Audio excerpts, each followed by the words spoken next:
पिछले वीडियो में हम लोग देख चुके हैं, अगर किसी स्क्वायर के साइड में हम लोग किसी परसेंट से चेंज लाते हैं, जैसे मान लीजिए अगर ये स्क्वायर है, इसके साइड को हम लोग 10% से इंक्रीज करते हैं तो इसके डायगोनल में क्या चेंज आएगा, इसके पेरीमीटर में क्या चेंज आएगा और इसके एरिया में क्या चेंज आएगा। चूँकि डायगोनल और पेरीमीटर तो वन डायमेंशनल है, इसलिए उन दोनों में केवल 10% का चेंज आएगा। लेकिन जब हम लोग एरिया की बात करते हैं, एरिया में चेंज 10% का नहीं आएगा। और एरिया का चेंज हम लोग निकालने के लिए सक्सेसिव मेथड को देखे हैं और रेशियो मेथड को देखे हैं। जब परसेंट इस तरह का हो, 10%, 20% या फिर और कोई भी होल नंबर या नेचुरल नंबर के फॉर्म में दिया हो, तो उस तरह के परसेंटेज को हम लोग कैलकुलेट करने के लिए चेंज को सक्सेसिव मेथड लगाते हैं। लेकिन जब वही परसेंट फ्रैक्शन में दे दिया हो, जैसे 33 सही 1/3% का इंक्रीज या डिक्रीज है, या फिर 16 सही 2/3% का इंक्रीज या डिक्रीज है, तो जब चेंज इस तरह का परसेंट हो तो उस केस के लिए हम लोग रेशियो मेथड देखे हैं कि रेशियो मेथड का यूज करके इसके एरिया में चेंज निकाल लेंगे। लेकिन अब नेक्स्ट हम लोग देखेंगे, अगर मान लीजिए एरिया में चेंज दिया हो, जैसे कि अगर मान लीजिए कोई रेक्टेंगल है इस तरह से, अगर इसकी लेंथ कुछ है, ब्रेथ कुछ है, ठीक, और एरिया इज इक्वल टू क्या होता है, लेंथ इंटू ब्रेथ है। अगर एरिया में चेंज दिया है, लेंथ का चेंज पूछा है, ब्रेथ में चेंज दिया है, या फिर एरिया में चेंज दिया है और लेंथ में भी चेंज दिया है, ब्रेथ का चेंज पूछा है। और अगर हम लोग स्क्वायर का ले लें, स्क्वायर में साइड मतलब स्क्वायर का एरिया क्या होता है, ए स्क्वायर होता है, यानी कि साइड का स्क्वायर। और अगर इसमें अगर एरिया में चेंज दिया है तो साइड में चेंज हम लोग कैसे निकालें, तो इस वीडियो में हम लोग इस तरह के क्वेश्चंस को सॉल्व करने को देखेंगे। तो चलिए पहला क्वेश्चन हम लोग इसको देख लेते हैं। Area of a circle is increased by 44%, then radius will be increased by what percent. कह रहा है कि जो सर्कल का एरिया यानी कि क्षेत्रफल है वो 44% से बढ़ जा रहा है, तो इसका रेडियस कितने परसेंट से बढ़ेगा। अगर हम लोग इसका एरिया इनिशियल एरिया 100 ले लें, इनिशियल एरिया 100 ले लिए हम लोग, तो फाइनल एरिया क्या हो जाएगा, 44% से बढ़ रहा है, यानी 44 और बढ़ जाएगा, यानी कि 144। तो इनिशियल एरिया इसका अगर 100 है और फाइनल एरिया 144 है। और इस सर्किल के एरिया का फार्मूला क्या होता है, पाई आर स्क्वायर। तो अगर सर्किल के एरिया में चेंज दिया हो और रेडियस का चेंज पूछा हो, तो जो एरिया का चेंज है उसी का आप स्क्वायर रूट निकाल लीजिए। तो अगर यहाँ आर स्क्वायर है ना, इसलिए अगर 100 का स्क्वायर रूट निकालेंगे तो 10 हो जाएगा, और 144 का स्क्वायर रूट निकालेंगे तो 12 हो जाएगा। यानी कि इनिशियल रेडियस 10 था और जो फाइनल रेडियस हो गया वो 12 हो गया। रेडियस कितने का इंक्रीज हुआ, 2 का।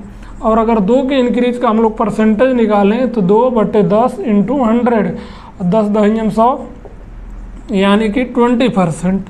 तो अगर इसके एरिया को 44% से हम लोग इंक्रीज कर रहे हैं तो इसका रेडियस जो है 20% से इंक्रीज हो जाएगा। अब हम लोग इस क्वेश्चन को देखते हैं, उसके पहले हम लोग इसको क्लीन कर लेते हैं। ये वाला क्वेश्चन दिया है, length of a rectangle is increased by 50%, then its area is increased by 20%, find the effect on breadth of rectangle. तो इस केस में क्या दिया है, लेंथ का इंक्रीज दिया है कितने का, 50%, और 50% का जो फ्रैक्शन वैल्यू होता है 1/2 होता है। इंक्रीज हो रहा है इसलिए यहाँ प्लस लगा लीजिए। और एरिया में कितने का इंक्रीज हो रहा है, क्षेत्रफल में 20% की बढ़ोतरी हो रही है, तो एरिया इज इक्वल टू 20% का इंक्रीज, और 20% का फ्रैक्शन वैल्यू 1/5 यानी कि +5 लगा लीजिए क्योंकि इंक्रीज हो रहा है। और रेक्टेंगल के एरिया के लिए लेंथ और ब्रेथ का हम यूज करते हैं, और नीचे एरिया, यहाँ पर ओल्ड लिख लीजिए, यहाँ पर न्यू, ठीक। अगर ओल्ड लेंथ जो है वो 2 है तो 50% से इंक्रीज हो रहा है, यानी कि 2 में 1 का इंक्रीज हो रहा है, 2 + 1 न्यू लेंथ 3 हो जाएगा। और एरिया जो है 20% का इंक्रीज हो रहा है। अगर इनिशियल एरिया 5 है तो फाइनल एरिया 5 + 1 6 हो जाएगा, ठीक। अब उसके बाद जो ब्रेथ का चेंज पूछ रहा है, तो नीचे जो एरिया की वैल्यू 5 है ना, उसको यहाँ लिख लीजिए, और नीचे जो एरिया में 6 है न्यू वाले में, उसको भी ऊपर लिख लीजिए ब्रेथ वाले में, ठीक। अब उसके बाद 5 का मल्टीप्लाई इसके साथ कर दीजिए, 5 × 3, और 6 का मल्टीप्लाई इसके साथ कर दीजिए, 6 दूनी 12। अब देखिए अगर इन दोनों में कुछ कैंसिल हो रहा है कैंसिल करिए, नहीं हो रहा तो इसी तरीके से कर लीजिए। अगर इसी तरीके से हम लोग लिखे ब्रेथ का 5 3 15 यहाँ हो जाएगा, यहाँ 6 दूनी 12। अगर इसको कैंसिल करेंगे तो कितने से हो जाएगा, 5 3 5 15 और 3 चौका 12, यानी कि इनिशियल ब्रेथ 5 है और फाइनल ब्रेथ 4 हो जा रहा है। यानी कि कितने का डिक्रीज हो रहा है, 1 का।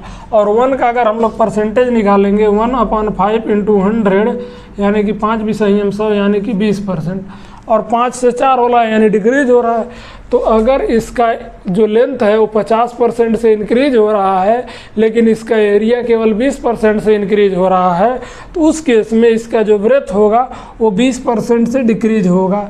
तो इस तरह से हम लोग अगर रेक्टेंगल दिया रहा है या फिर सर्कल दिया रहा है, उसके हम लोग सर्कल के रेडियस में और रेक्टेंगल के लेंथ या ब्रेथ का चेंज निकाल लेंगे। अब इसके बाद हम लोग एक क्वेश्चन स्क्वायर का देखेंगे। नेक्स्ट क्वेश्चन है, area of a square is decrease by 19%, then the diagonal of square is decrease by what %। तो स्क्वायर को हम लोग जानते हैं इस तरह से होता है, अगर इसका साइड ए है तो इसका जो एरिया होता है ए स्क्वायर होता है।